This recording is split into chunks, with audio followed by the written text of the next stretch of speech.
مرحبا حبايب، شلونكم؟ شلون الصحة؟ رمضان مبارك وكريم عليكم يا رب.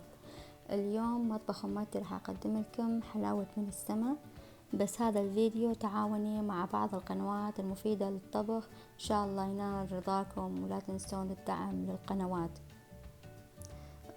هسه راح نشوف أصابع البيتي فور، شهية وطيبة وسريعة التحضير وغير مكلفة، وطبعا هي شكل وطعم، وهذا تقدمها قناة الطبخ بطرق سهلة. لا تنسون الدعم وسبسكرايب للقناة. وهسه نشوف حلا سهل وسريع من مطبخ آراس سعيد.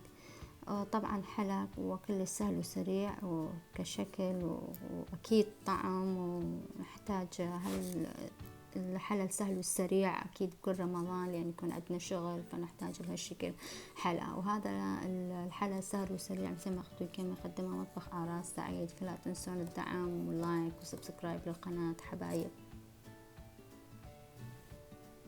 ويانا مع القناة الثالثة ومع المبدعة مطبخ ماما وفاء، متقدم لنا برمة الكنافة بالفستق. طبعا شكل روعة، أكيد الطعم يكون أروع وكلش سهل وسريع. وهذه برمة الكنافة بالفستق تقدمها مطبخ ماما وفاء.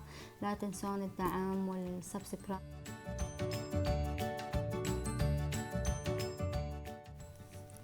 وهون دا نشوف بقلاوة البرمة. طبعا الشكل روعة وكلش سهلة وسريعة بنفس الوقت. وأكيد هاي الوصفة تقدمها المبدعة مطبخ الياسمين. لا تنسون حبايب تشجيعكم واللايك والسبسكرايب، وكل الوصفات راح تشوفوها بصندوق الوصف.